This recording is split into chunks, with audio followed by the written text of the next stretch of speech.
And welcome back to the Uncool Show. I am Dylan. I'm Nathan. And we are wrapping up the Summer of Shia LaBeouf today with episode 28. Like I said, Surf's Up. First animated movie we've done. Mm-hmm. And we just watched it right before this. Really fun little ride, you know. We really enjoyed it. It was a childhood movie for us to a certain degree. Not as much as a lot of other animated movies that you and I discussed, and maybe some that we'll get to down the line. But just a really quirky, funny, quick movie. Mm-hmm. And yeah, you know, Nathan came up with this idea to like do these 3 LaBeouf movies in one go, essentially. You know, he was busy that year. Mm-hmm. You know, we did Disturbia, we did Transformers, and here we are. We are at our Revenge of the Sith, so to speak. And it's so weird because, like, I remember when all those came out. I was probably 6, depending on when these all came out, I was 6 or 7 years old in 2007. And I have a distinct... Well, I remember just seeing Transformers in the theater.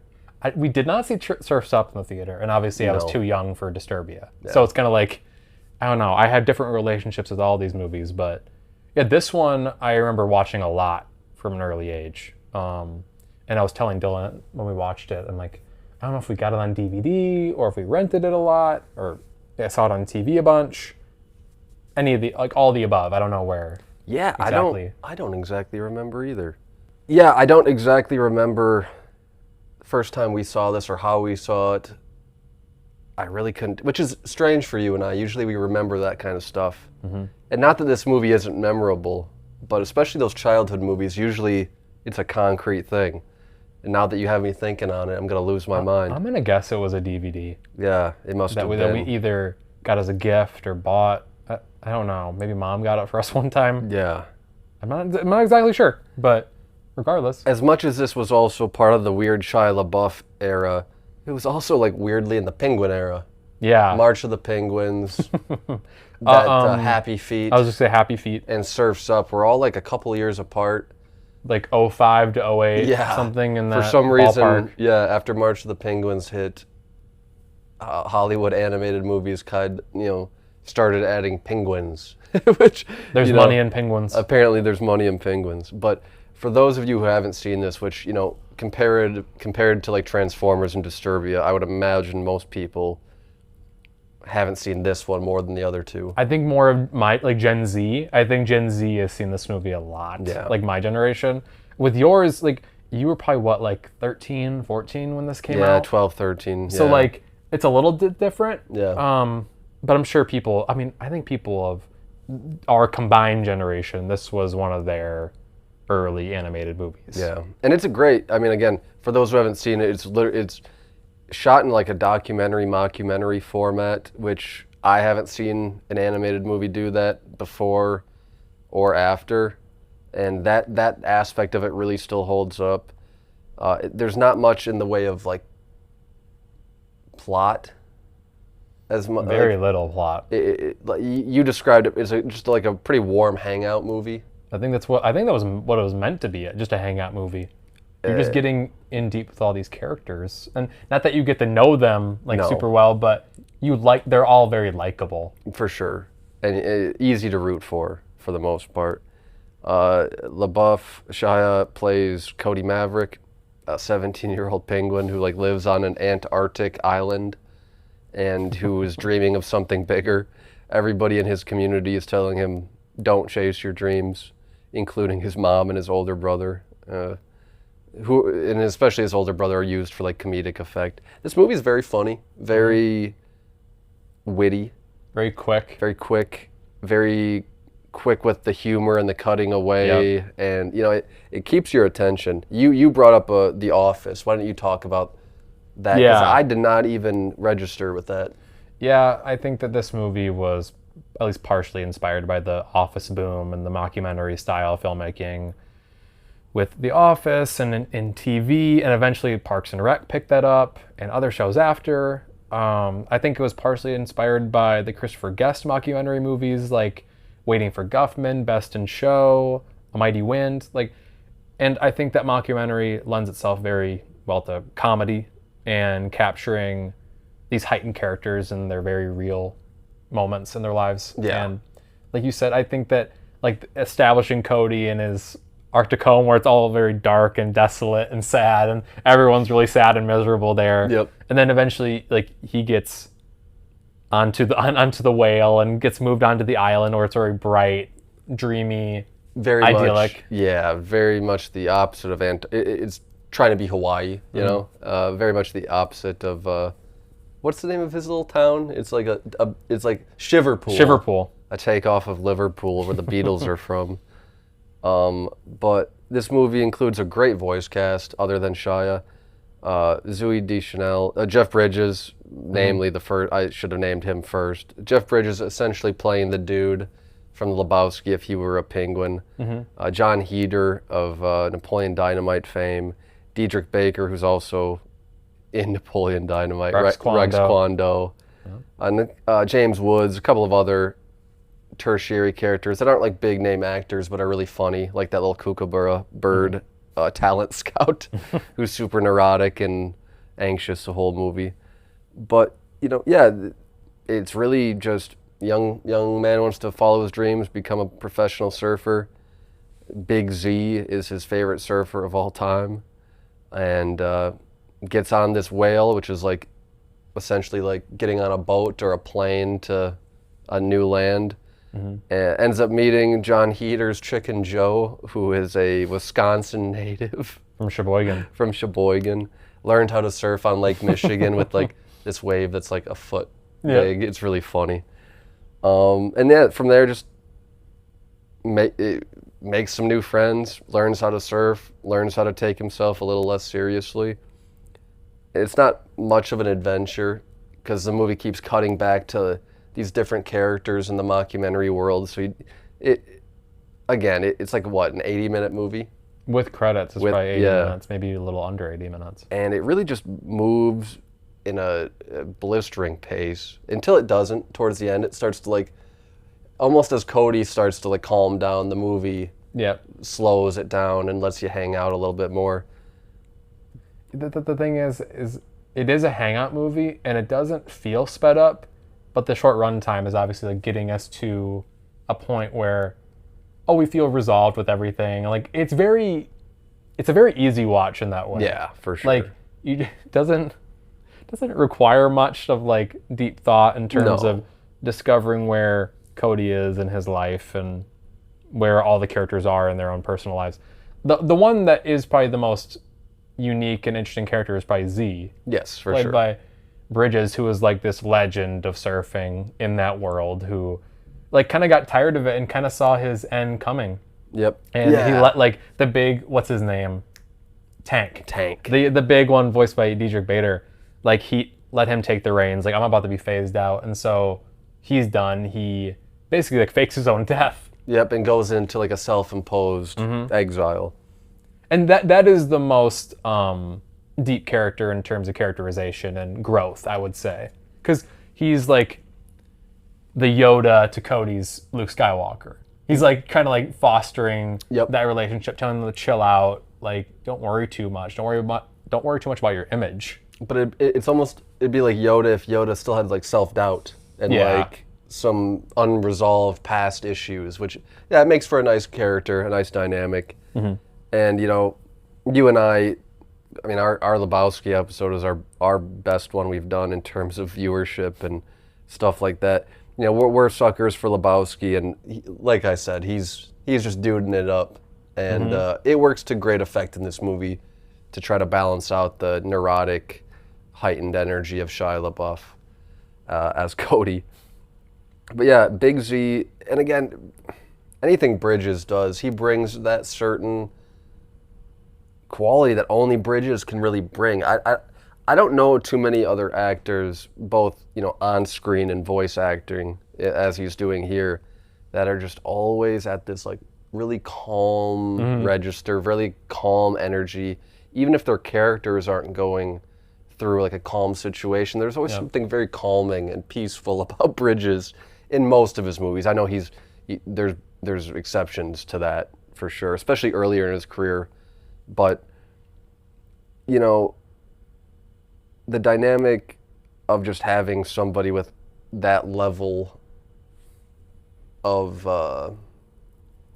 real skill and like crossover appeal, and bringing him to a weird animated movie about penguins surfing, it elevates it a bit in a way that I don't know if the movie. I don't think the movie would be a failure without Bridges, but I think you need Bridges to be that character. Who else of that time could have been a good voice actor for Big Z, do you think? Oh my gosh. Well, there's not many that could, because it's such a clever piece of stunt casting. Yeah. With taking like the R-rated Lebowski persona into the PG mockumentary movie about surfing penguins. Yeah. Like it's such a cool choice, very, very obvious choice, and a very cool choice in terms of putting him in this movie and putting his energy into this movie. Yeah. I think the most important thing about Bridges in this movie is his energy. Yep. His cool, calm, and collected energy. Obviously, there are moments even in the movie where he's like yelping or screaming like he does in Lebowski, but like when he gets overwhelmed or scared. But like you said, a very like even-keeled personality. I think on and off screen, he's like that. Like you see that with Bridges in interviews and just in his personal life. He seems like a really just laid-back guy who doesn't like when people are like in his orbit that want to speed him up or like make him be something else. And that comes across in this character. For sure. Where Cody is trying to like, oh my gosh, you're Big Z, you're this big deal. Like you're the guy. And then he's like, I don't want to. I'm just chilling. Yeah, that's not me anymore. Yep. Like I don't want to even talk about that or engage. And by the end, he reconciles with that, and he's like, okay, I am something to these people, but I'm also going to bring them into my world where we can be chill and hang out and not compete. Yes. You know what I mean? And just like enjoy life together. And that's why this movie is such a feel-good movie. It's like there's not any darkness in this movie, or besides like the themes around like death and your mortality. Yeah. But they deal with that in a very easy way. For sure. Especially for kids. Yeah, 100%. Something that like you and I really picked up on is just like a lot of visual humor. Mm-hmm. The first is like the picture of Cody's dad. Like right away in the movie, it's like interviewing Cody's mother, and it's like, and he lost his father at a pretty young age, which did a lot to him. And it shows like a Polaroid picture of his dad like hanging out, and then it zooms out and you see like a killer whale about to chomp on him. Yep. And there's a lot of those little moments in this movie. Chicken Joe's dad as a 6-piece combo in like a KFC once bucket. Again, like a Polaroid when they go in on his face and he's like smiling and like thumbs upping, and then it pulls back and he's in like a KFC bucket of chicken, which is it's very like dark humor for a kids movie, and like for kids to grasp. It is really funny. I remember even back then like finding that very cracking funny. Up. Yeah, really liking that. And yeah, I mean, the unique qualities of this movie, because I mean that's what we should try to key in on, is again like the mockumentary format, and like really weaponizing that and using it to its full extent, cutting away to multiple different characters who usually just have like a little 10-second bit of comedy to like keep you engaged, whether it be like those like little 3 kid penguins or the kookaburra bird or James Woods. Like his Reggie's like the Reggie. Agent. Yep. Those cutaways really work here, and again, like you smartly picked up on, really owes a debt of gratitude to the Office cutaways at that time, and it really works. I mean, the amount of like adult humor without being like not too sexual adult, but the amount of like pretty mature, more adult stuff, whether it be those penguins trying to eat Chicken Joe for most of the movie, where they're like a cannibalistic tribe of sorts. Well, one thing that we didn't touch on is like you definitely get the sense that characters like Chicken Joe and Z are supposed to be kind of like stoner types, for sure, or like they just have that. Like that's just their personality. Like they definitely have that, quality about them. Chicken Joe especially. Yeah. Eyes are like barely open the whole movie. He is very simple, very slow moving, even more slow than Big Z. Oh, hi, Penn. How are you? But yes, they're definitely making some references to that. Are you gonna have a little cameo? Tank talking about his statues. Like he names all of his trophies after women, or he's named them all random. And he's like infatuated with all of them. Very physically infatuated in a weird way. Yeah, there is some adult stuff, but I don't think it's ever too much. No. It's not like nothing I really picked up on as a kid. No, me either. It's like for the adults. Yes. This movie is another is a good case of like, oh, kids will enjoy it. Adults will enjoy it. Like that's all we really need. Yeah. It's like, and in terms of like,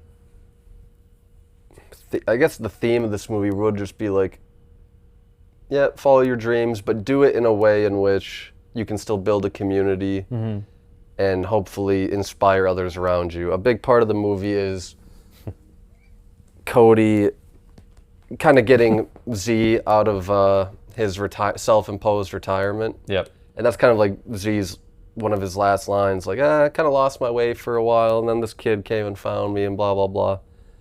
And it's all very, like, trite. It really is. It is. But it works. But I did, visually, this movie's pretty stunning. Nearly 20 years later, it really holds up visually in terms of, again, both the mockumentary style. The grain added to it is a very interesting choice that you and I talked about briefly. Because it's a documentary and there's like a crew behind the camera off screen that you can hear talking and asking questions.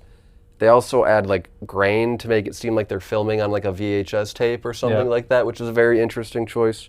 There are some beautiful shots, especially the last shot of the movie is very visually stunning. The colors are good.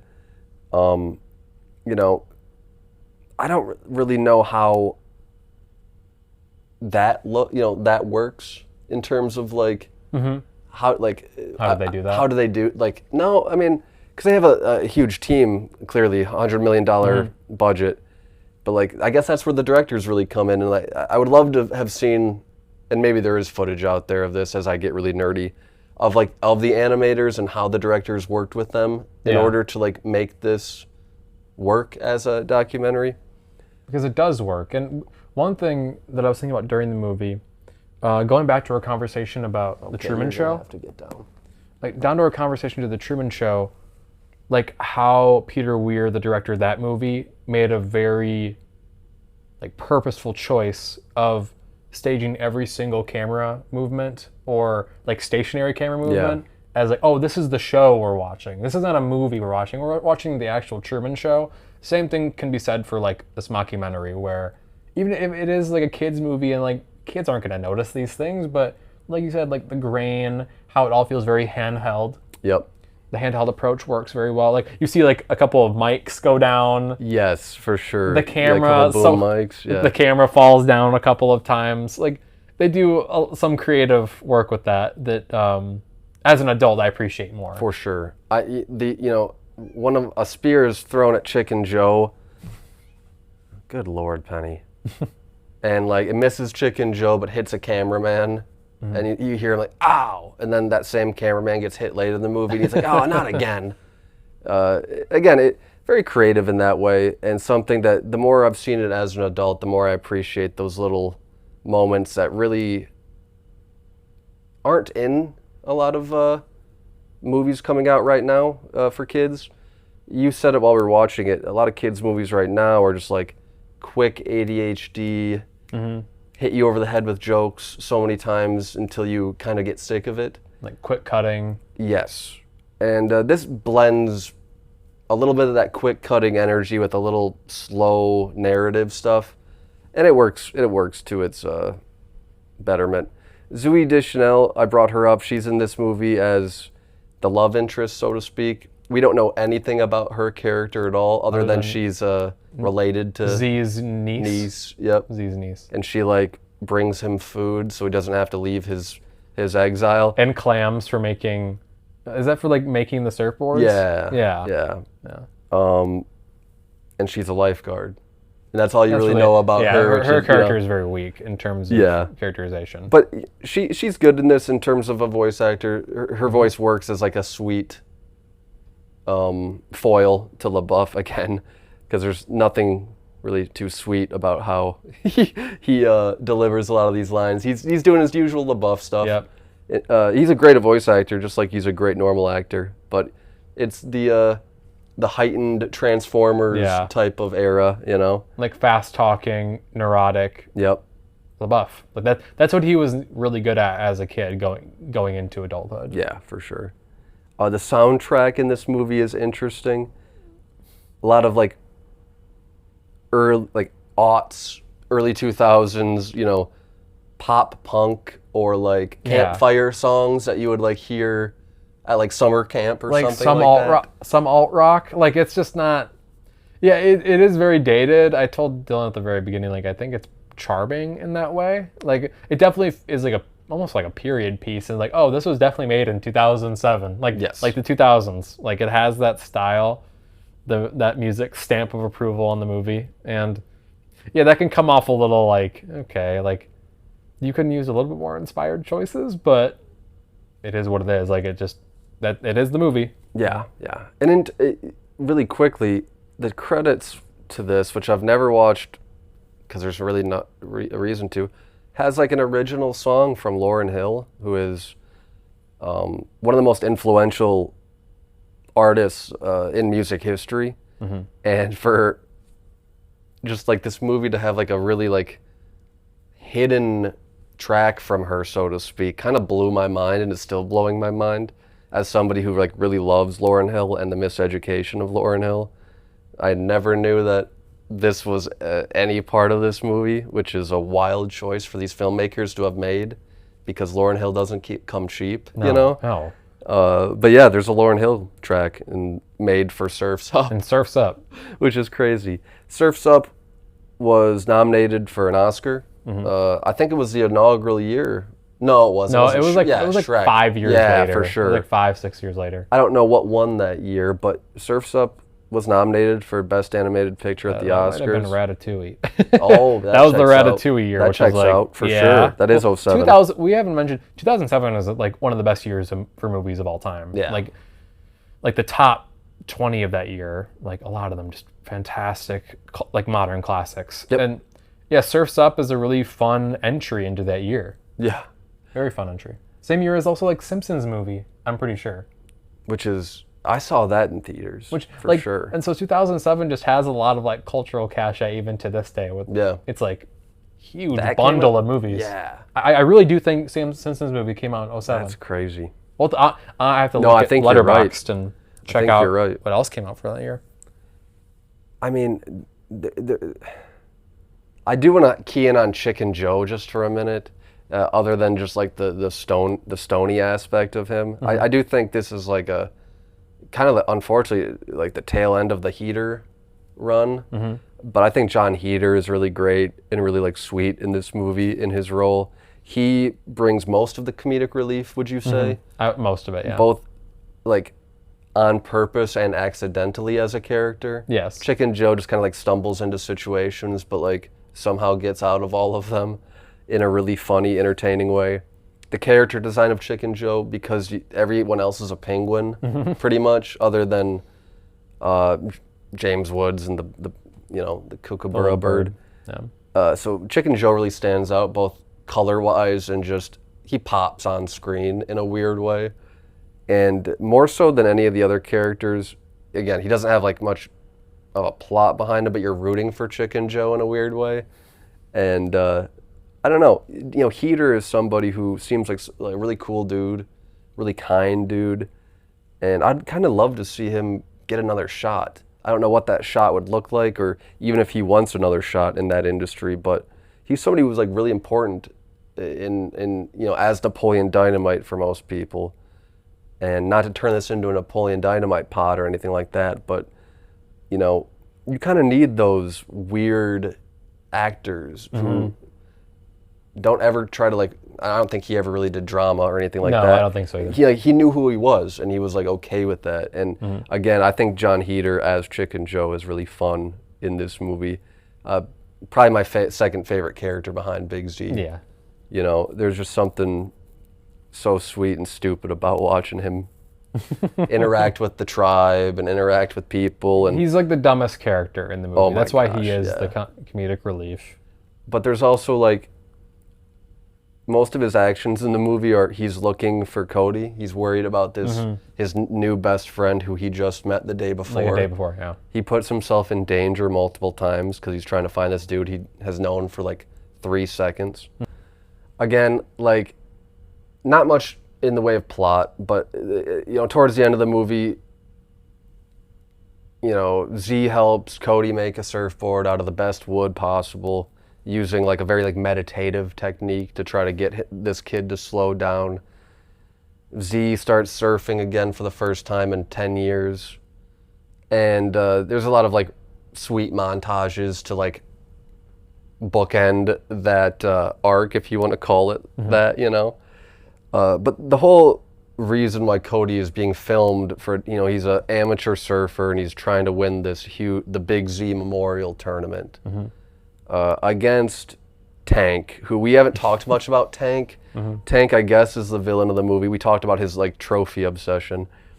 Tank is like this hyper macho, huge like emperor penguin who is completely full of himself, completely delusional. Nobody really likes him that much, but he's been like the best surfer for 10 years straight. And he's let that get to his head. He's also, because I talked about Heater being the comedic relief. Tank is also very funny in this movie. And very mean to everyone on the island. Yeah, very mean. But Diedrich has an unbelievable voice for voice acting. Again, Rex Kwon Do is going to be what most people, and he is pretty much using that same voice, even a little deeper at times here. He's done a lot of voice acting over his whole career. He does a lot of work for Mike Judge, I believe. Oh, okay, I didn't know that. Like, he was in Office. He's in Office Space. Like, he's in a lot of different comedies, shows, movies, whatever. And yeah, his voice acting. You know what his voice acting reminded me of? Will Arnett. For sure. Like the 100%. The deep voice. Yep. Like definitely the Will Arnett Job voice from Arrested Development. It feels put on, but it really isn't. Like that is just kind of how they talk if they lower it a tiny bit, which is interesting. But, you know, the movie, you know, ends with this huge surf off, so to speak. Bunch of contestants go out. 3 make it to the final round, and the 3 are Tank, Cody, and Chicken Joe. Throughout the movie, you see a little bit of Cody's selfishness or egocentric thinking as well. But towards the end, he has calmed down thanks to Z's influence, and he kind of decides to put his dreams aside to help Chicken Joe win the competition. But during that, he's also in a weird conflict with Tank, who's like genuinely like trying to kill him at a certain point. Yeah. They go through this weird maze of sharp, craggy rocks, and he's like, "Look out, buddy!" and like shoulder checking him into stuff. Splashing water in his face. He's a very like dirty player, and it shows that multiple times throughout the movie. But there's a brief moment where you think Cody might pass away, and that's what brings Z, who's been like hiding for years, and throughout the whole competition it cuts to him, you know, in these trees watching. He finally leaves hiding, goes and saves Cody, comes back to the beach, and is, you know, hailed by his community again. And that's really it. And honestly, one of the funnier things is that Chicken Joe wins the tournament, but has no idea that he won, which is very fitting. But I mean, what are your thoughts on like the quick ending of this, and how does it work in your estimation? Well, I think that this is like half a hangout movie, half a sports movie, and it's like you said, like the boy wants to get away from home, he wants to live out his dream, and that's very like sports movie coded in terms of kind of starting with self-doubt. And then and feeding off of doubt around you, but then going forward and realizing, no, I am really talented. Like I know what I'm doing. Like I can do it. Yeah. I'm not just like the little town guy. I can be like an anywhere kind of guy, and like I can be happy whether I'm going back to the small town I live in or be on the island with everybody. So that's a really sweet message, and it is very simple, and like you said, kind of like trite, but it is effective, and it does add into like the feel good nature of the movie, and for me it does work. I don't really need much from this kind of a movie where it's 80 minutes long. I laugh, I feel some emotion, especially with Z, and by the end, like all the characters are happy, and it's such a warm, inviting movie, and like I think that also comes into play with like the atmosphere they're in, the location with the beach and the island. Like it's a really good summer hangout movie. Yes, for sure. And I think for a lot of people of our age group, I think that it's like we haven't even mentioned this, it's like a comfort movie. Yeah, 100%. It's definitely it's like a lot of different kinds of movies, like a hangout, a comfort, a sports movie, but a comfort movie in that you can just throw it on whenever you want, and it doesn't like require too much, which your mileage may vary on like how you view movies, but sometimes you need a movie like that. You can just turn it all off and have something light and stupid and funny, good to look at, bright colors, funny music at times. And again, the voice cast is genuinely great. It is. Even if some of the characterization is non-existent or very shallow, again, it's an 80-minute kids movie with just a little bit of adult stuff to keep you going. I don't know. I've seen this movie probably more as an adult than I saw it as a kid, because I don't think we owned it. I think it was like a rental. I don't know. I really think it was like a library rental or something. Maybe that's what it was. That's where we got a lot of movies back then. We did. But anyway, this isn't like a movie we can really in-textual, use your intellect for, or turn it into something it's not. It's a sweet little hangout movie, like you said, and it's a lot of fun. Again, I would imagine a lot of people have seen it, but I'd also imagine a lot of people probably missed this one. And if you haven't seen Surf's Up, it'll fly by quick, and you're gonna get something out of it. It might not be something deep, but you're gonna laugh. And again, it kind of lends itself to multiple viewings with the unique aspects of it being the mockumentary. And a couple of jokes I completely forget about every time. A couple little like visual cues and cutaways. And these brief little moments, they really add up into something special in the long run. So, we should quickly touch on who directed this, because Chris Buck. Brannon and Chris Buck. Chris Buck is responsible for co-directed both of the Frozen movies, Tarzan, Surf's Up, and Ash Brannon co-directed Toy Story 2, did additional directing on Toy Story. So they have very solid history in Disney/Pixar, and obviously those just pumped out great directorial talents, writing talents, and in a weird way, this movie is not reminiscent of much stuff that Disney or Pixar did, because it is kind of, dare I say, like disposable in terms of like its emotions and how much you feel, because a lot of those, especially Pixar, like they want you to feel a lot. And that's why those movies are so special and still are special. But I think there is something to be said for a kids movie that is very breezy and very easy to watch, and like you're not worrying about like crying or having to explain anything to your kids. Exactly. And so I think that it's like the equivalent of like a really solid action movie. You're like, oh, I'm just gonna turn my brain off. Not saying I'm not gonna be critical, but I'm like, okay, I know what this movie's trying to do, and it's effective in what it's trying to do. And it's not trying to go outside of that box. Exactly. Which is a good thing. Yeah, I do agree with you that if this movie added another like 20 minutes of trying to like set things up and trying to like make you feel a little too much, it would tonally be all over the place. It does have like perfect amount of heart without hitting you over the head with it.